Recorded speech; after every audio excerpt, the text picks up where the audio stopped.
We live in such a hustle and bustle, fast, be overly productive society that we get so caught up in being busy that we don't really realize that a lot of times it's out of trauma that we are doing that.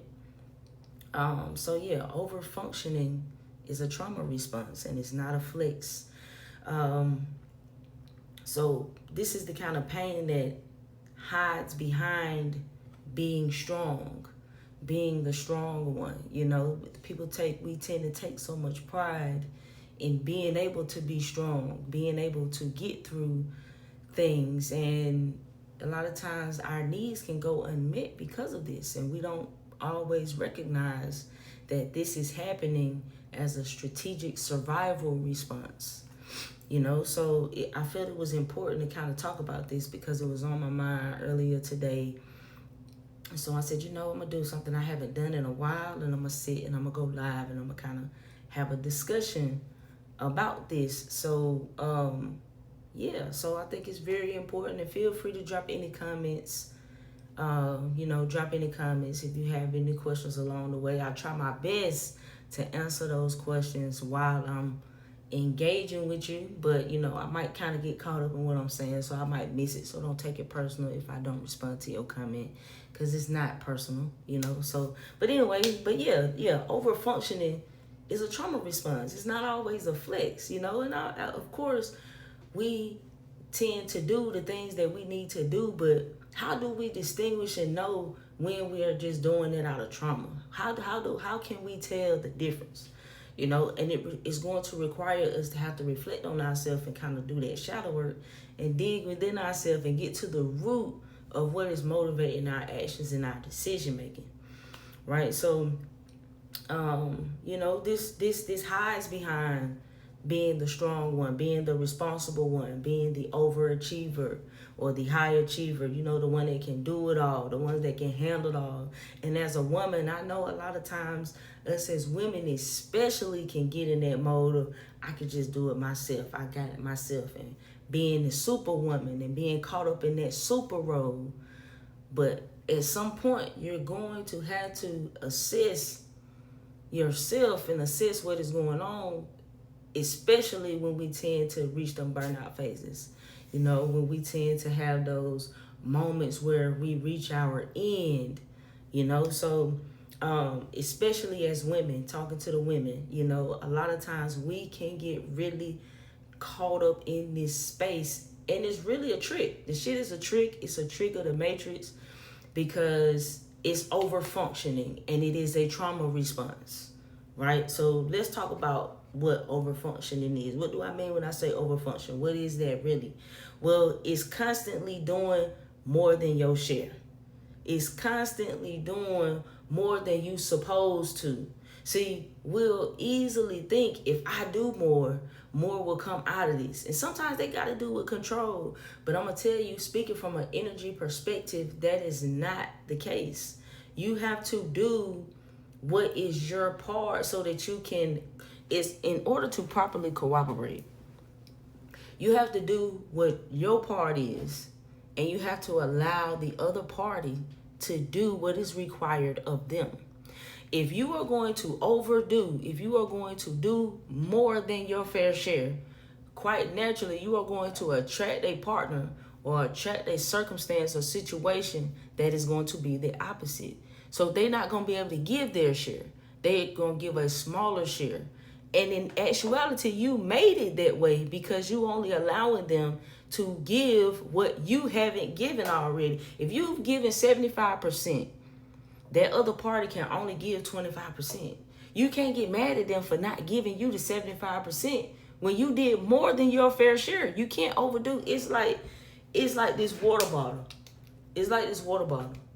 If I pour in more than half in this water bottle, and it's somebody else's job to put in the other part, I can't get mad when they put in less than I did because I left less for them to do. So it's important that we understand balance when it comes to that, because if you're doing more than your fair share, you naturally gonna attract somebody that's gonna take more from you than they gonna give to you. This is the laws of nature. This is how energy works. This is why I'm so big on us understanding how energy works. And this is why I say we need to understand energy. A lot of the things that we do and the way things happen the way they do, it would be a lot more avoidable if we just understood the way that energy works, right? So if you constantly doing more than your fair share in relationships, at work, at school, in your family, you're being the go-to person. That means even when you are empty, and if you always overgiving, you're gonna run out more and faster. You're gonna deplete yourself more than you should. So then you're gonna be drained. Then you're gonna be exhausted. Then you're gonna be tired. Then you gotta fight through being tired because hell, responsibilities aren't going to let up. But whose fault is it that you giving more than you supposed to give? So we have to assess our energy. How is my energy going out? Your energy is important. Your energy is important. How am I distributing my energy? Am I getting back what I put in? Because that's what leads to the burnouts. That's what's gonna lead to that. You know what I'm saying? So when you get caught up in fixing other people's messes, especially when you ain't dealt with your own mess, that's over functioning. You doing too much. That's what that means. Say you doing too much. Maybe all that attention need to go to something you got going on over here. But there's a reason. There's a root reason why we may be avoiding our own mess. See, that's why you gotta dig deep and do the work and do the study and really get to the root of your motivations. What's really driving your actions? What version of you is making these decisions? Because there's fragmented versions of us that has been caught up in trauma from childhood that peek his head out sometimes and like to come in and run the show. And if we don't do the work to recognize that trauma, to recognize those versions of ourselves, if we don't go back and deal with those versions of ourselves, we're going to be constantly caught up in these same loops, because the loop's just trying to show you what you really need to see. Just trying to show you yourself. It's just mirroring your inner world right back to you. So that's what the overfunctioning is. It's struggling to rest because rest feels unsafe. Because rest feels unsafe. Now that's trauma. I like to talk to people. When I talk to people, and I bring up trauma, I'm always sure to say, trauma isn't just some severely, physical altercation, or it's not designed to look one way. Trauma can happen in a lot of ways, especially when you bring up your childhood. Why? Because things happen in our childhood, things get said to us, we put in certain situations, circumstances, and we're so young, and we deal with these emotions and these feelings that we don't know how to deal with at that time. We don't know how to respond to these strong feelings. And so it imprints on us and it leaves us traumatized, and the trauma gets stuck in your body. So then when every time something triggers that trauma point, that wound, now you're dealing with anxiety. You don't know why you're anxious. You don't know why you got anxiety at 35. It's because of something that happened to you when you was like 7. And it's still stuck in your body because of emotional memory. Now, mentally, our logic memory, we can say, well, that happened, it ain't no big deal. But emotional memory is remembering how you felt when it happened. So there's a difference. So when you get triggered and something feels similar to that, we want to avoid that shit at all costs, because we haven't dealt with that emotional wound that was imprinted from that experience. You see? So that's how that happens, you know what I'm saying? Because so when we dealing with overfunctioning, you've convinced yourself that if I stay in control, maybe I won't get hurt again. Maybe I can avoid that hurt. But that's not healing. That is survival. That's a survival mode. It's a strategy of surviving. Okay? Y'all follow me? Let me know that y'all follow me. Drop a fire emoji in the comments if you're keeping up with where I'm going. Pardon me for looking down. I gotta stay with my notes. If I don't, I might end up rambling. And I don't want to be up here rambling for a long period of time. You know, I want to be very intentional in what I came on here to talk about. So if you see me glance, and also in the fact that I'm recording on different cameras. So pardon me if you see me kind of glance down, right? All right. Thank y'all for dropping those emojis, letting me know that you're following. Okay. All right. So poetically correct says, to be honest, I genuinely feel like I have no choice. Like if I don't do this, it won't get done. I'm trying to leave that thinking behind, but depending on others literally leave you behind sometimes. And I can understand that. And see, that's rooted in trauma. Maybe somewhere in your youth, somebody abandoned you. Maybe somebody didn't do what they were supposed to do. And this is how you reacted or responded. But see, you held on to that particular trauma. And now that version of you that had to deal with that when you were younger is still popping up, running them thoughts saying, it's not going to get done if you don't do it. It ain't going to happen unless you do it. See, this all comes, this is where the programming starts. It starts when we're young, when we're too young to be able to navigate our way through it because we don't understand. Our parents say things to us, teachers say things to us, stuff happen to us. And we, at that age, we can't recognize that they are, even though they're adults and they are in a position of authority, they don't have it figured out. They don't know no better either. And really, they just going off of their own trauma, which more than likely is probably just cycles of ongoing things. So now you've inherited this cycle because you've been inflicted with the same pain, with the same type of hurt. So now you being you with your awareness, now you have to be the one to break the cycle. So that's what it means to be chosen.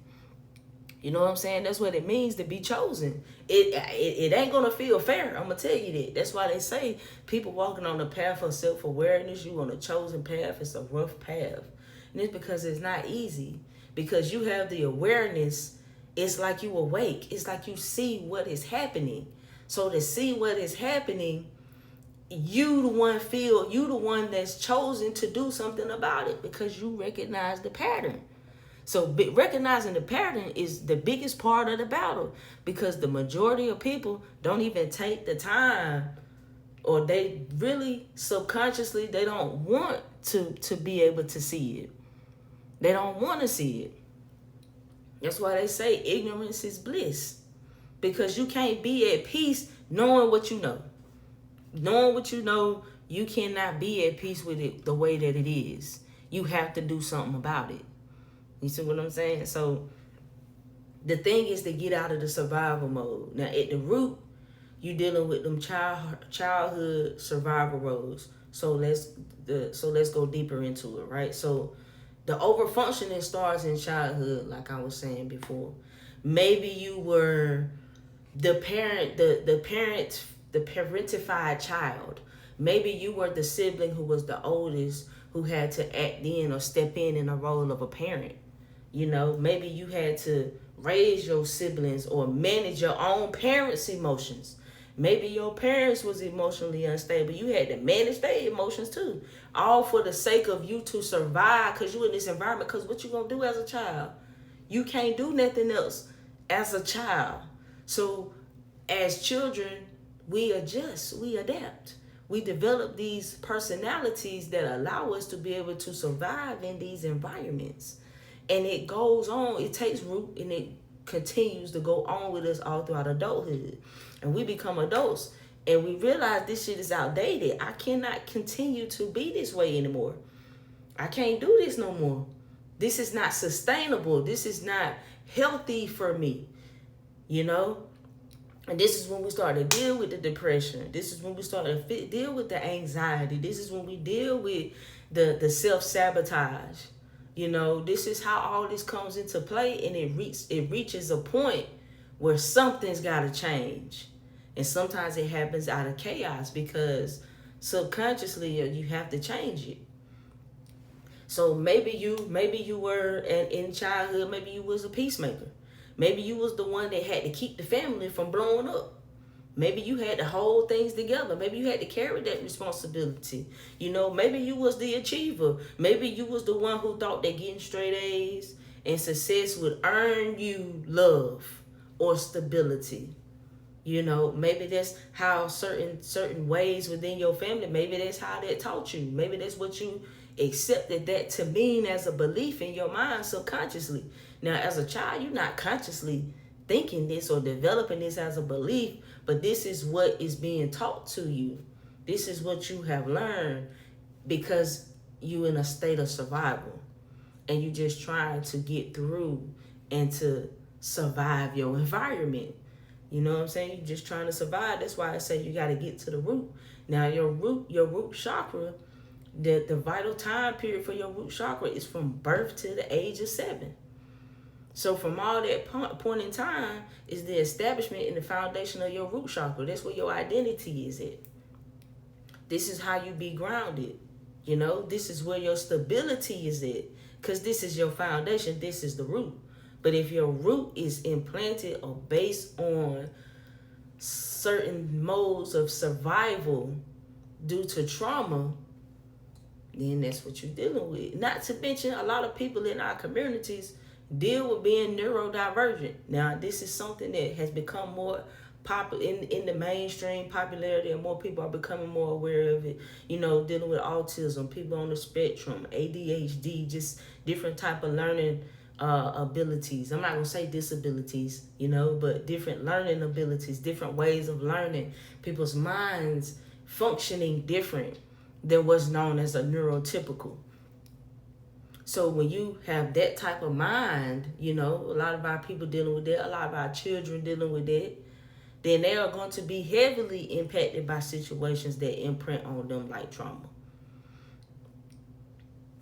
So that's something that we got to think about that, because what happens in those environments as a child, you became what they needed you to be. You became who your parent needed you to be, who your family needed you to be, what your home, what your roots needed you to be. But who were you allowed to be? That's something you got to ask yourself, because you became what they needed, but who were you allowed to be? Who are you really? This is why we have so many identity issues, because we're not becoming ourselves. We are becoming who we were programmed to be. And we have to unlearn all of that and be who we are. Be who we are. Allow ourselves to be in that space of becoming who and what we really are. So there's a cost of being a strong one. If you in your friend group, if you the strong one, or if you have a friend in your friend group who is the strong one, you have to check on that strong friend. You have to, because there is a cost of being the strong one. The world celebrates your strength, right? The world makes you feel like you accomplished. You can establish a sense of pride in being seen as being strong and in that strength. But your body is paying the cost. Your body is paying the cost. The body feels the cost, right? So what it's costing you, you're going to feel it in your body. You're going to feel it with stress. You're going to feel it with anxiety. You're going to feel it with high blood pressure. You're going to feel it with all that's going on within your body, because you've been carrying this from your childhood.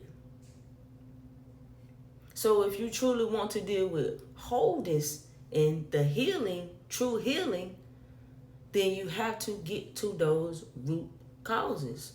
You have to get to those root issues.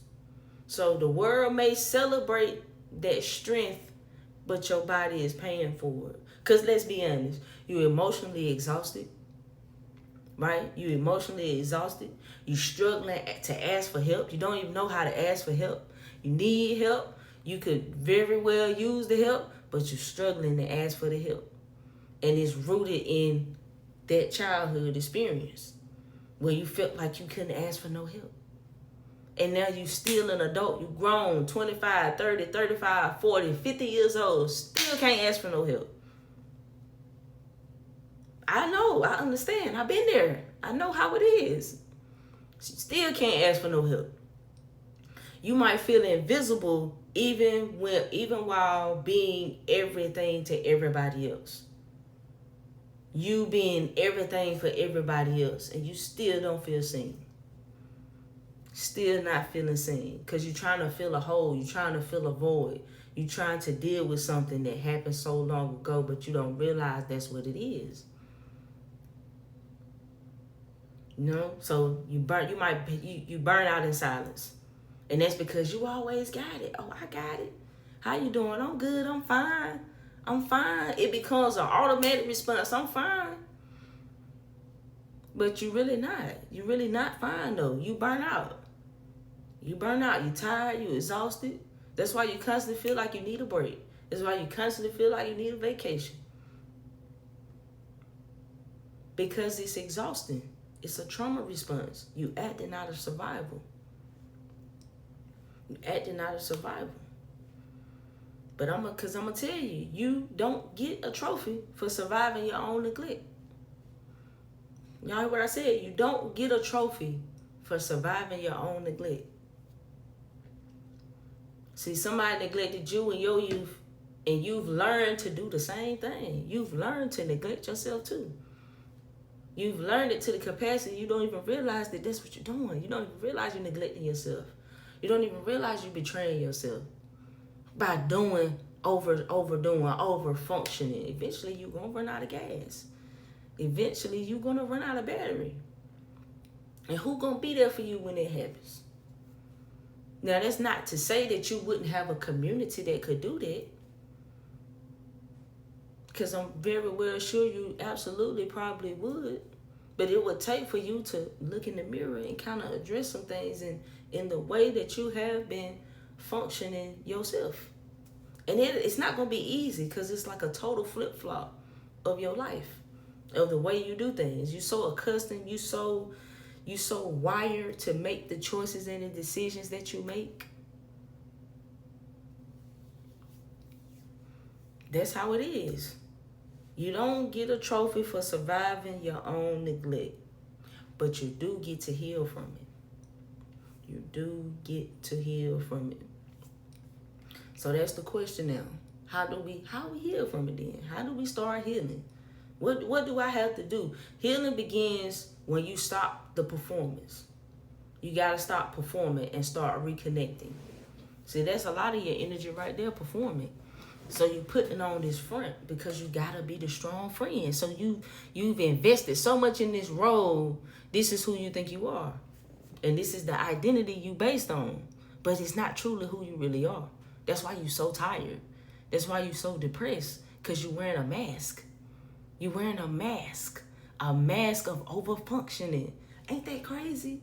Ain't that something? To be overachieving could be a mask? And that's something to think about. Because success, productivity, right? Those are the things that are celebrated in this culture. And why do you think that is? Do you think that's on accident? It's not by accident. It is not by accident that that's celebrated in this culture, in this society. Because this is a broken society that wants you to continue to stay broken. Because you feed it when you are. Yeah, you feed it when you are. So you got to start the performing. You got to start reconnecting, right? So shadow work. Y'all have heard me talk about shadow work. I'm sure a lot of y'all are familiar with shadow work. So when you talk about shadow work is to meet the part of you that never felt safe to rest. That's what you do with shadow work in this instance. You got to meet that part of you that didn't feel safe enough to rest, that they could stop. Right? There's the inner child healing aspect of it. You have to tend to that version of you, that young version of you, that little you that had to grow up too fast. A lot of times that's what happens, you know, when you have to be that parenting sibling, when you have to establish peace between the family, when you gotta manage your own parents' unstable emotions, you had to grow up too fast. You had to adjust and take on roles that were not meant for a child. And it did something to you. It did something to you. And that is the trauma. And how it forced you to have to adapt and change. How it made you have to survive. So the energy healing, you gotta release. You gotta release from the nervous system. You gotta go from being stuck in that go mode.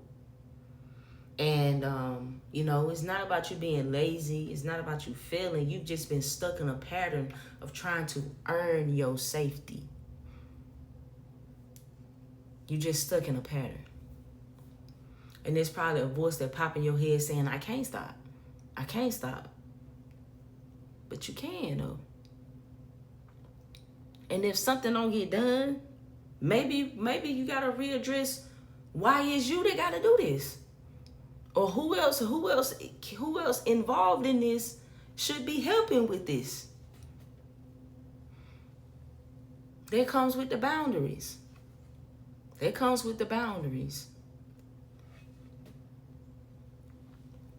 So, I kind of just wanted to touch on that topic very briefly because I see a lot of us doing it. We live in such a hustle and bustle society.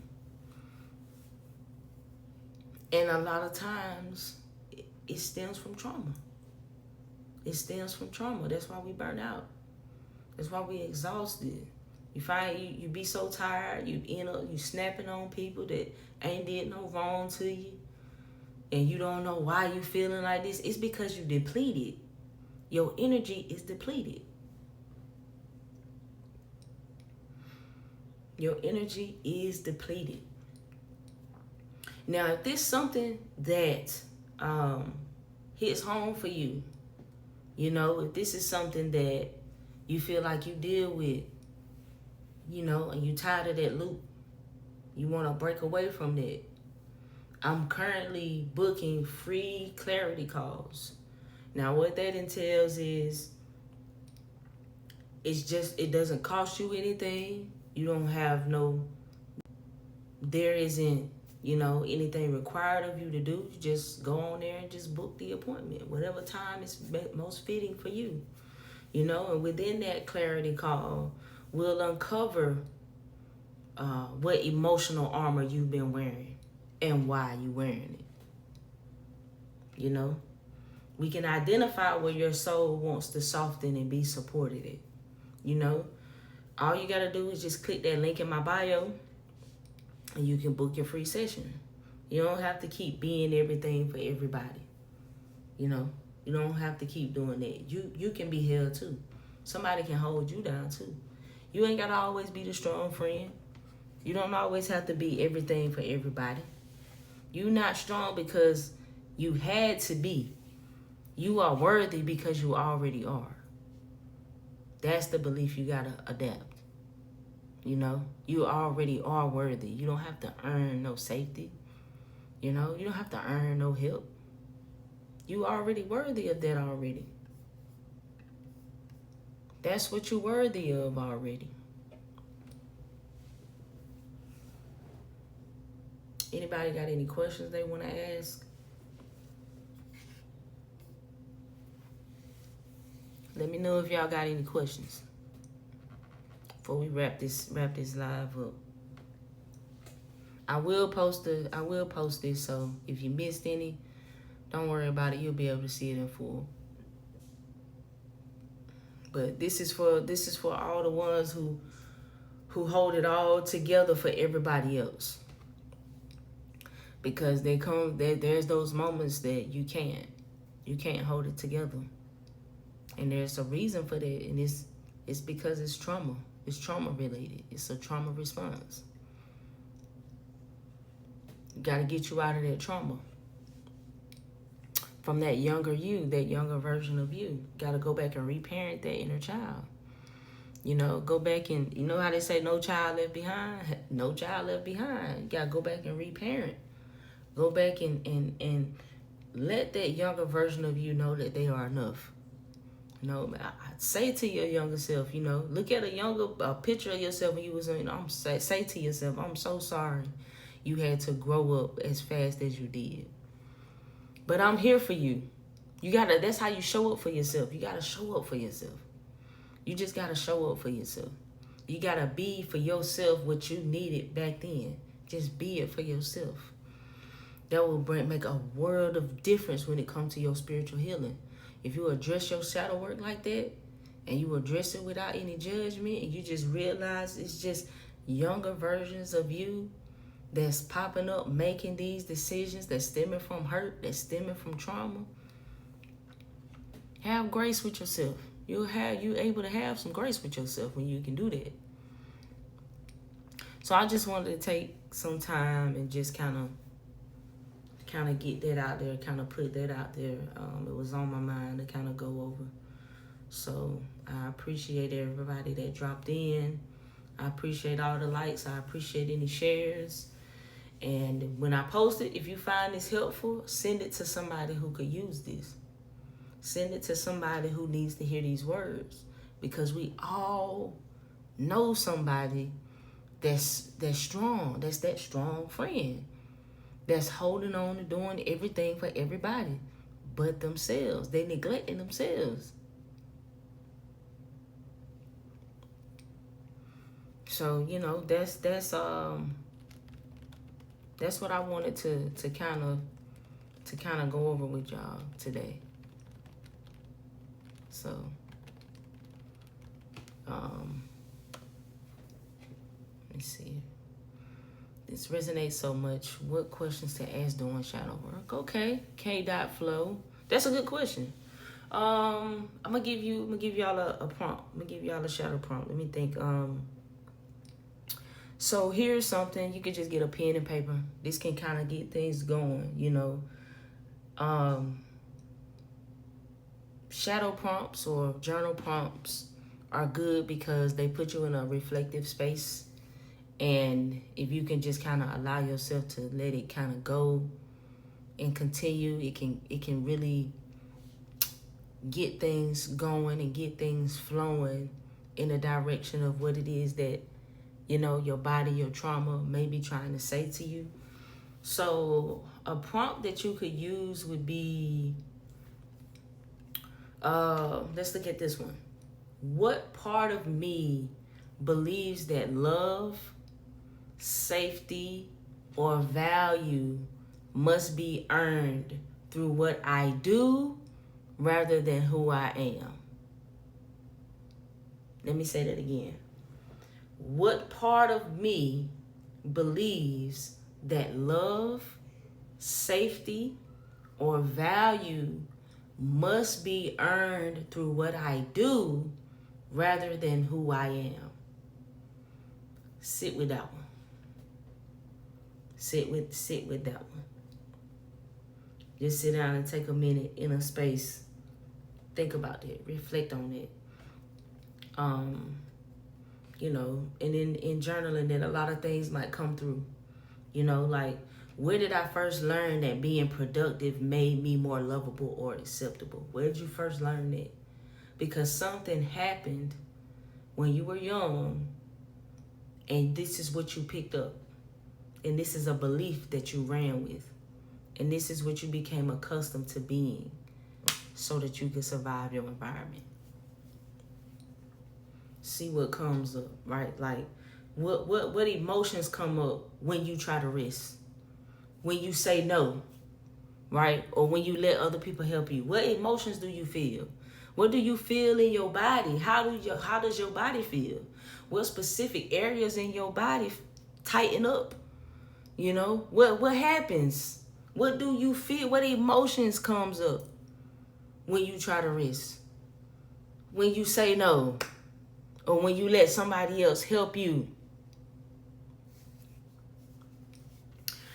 Do you think when some people are shown proper love, it sometimes ignites a past trauma if they aren't used to it? Makes sense. Yeah, absolutely. Absolutely, because this is why it's so important to really get to know a person when you dealing with them in any type of in any capacity, in any type of relationship. It don't have to just be a romantic relationship. It could be a business relationship, because people only know what they've been taught. And a lot of these things that's in our behavior was subtly taught to us, right? We learned it subconsciously in our youngest of times. And depending on what was love, what was taught as love to that person, or how were they in a loving environment? You know what I'm saying? Were they in a place where it was safe to express love? Were they in a place where affection was okay? Maybe they were in an environment where it was seen as a weakness to show your emotion. You know? So it's important to kind of get to know a person and what it is that they dealing with, because past trauma, especially if they haven't healed from the trauma, which most people haven't, you know what I'm saying? They haven't. What happens is they stuck in that trauma. So it's like they're frozen in time. So when things happen that trigger those same emotions, those same feelings, those same circumstances, they react just like they were when they were who they were in those moments. So they only react in the only way they know how. Like fleeing. Yes, they very well could flee. They very well could be a runner. They could be a runner. She's a runner. She's a track star. It can be like that. That's what it is. That song tell you that. That song is about that. It's a trauma response. If she can't take the pain, she can get scarred. So because of her past pain, whenever anything trigger or stir up anything remotely close to it, she running. She gone. She out of there. That's her trauma response. Some people shut down. You know, some people shut down. Some people will push you away. So absolutely. Like very, very much so. Their past trauma could absolutely be related to love. And they could keep love away from themselves because they may have inherited the belief that they're not deserving of love. So they may self-sabotage. They're going to sabotage it. These are all trauma responses. You know? I've been studying this stuff now since 2009. Since 2009. A big part of it, I had a lot of things going on with me and my body. But a big part of it was, honestly, my fascination with human behavior. Like, man, why do they do that? Why is she reacting like that? What makes people do the things that they do? You know? So, yeah, I want y'all to think on that in terms of the journaling.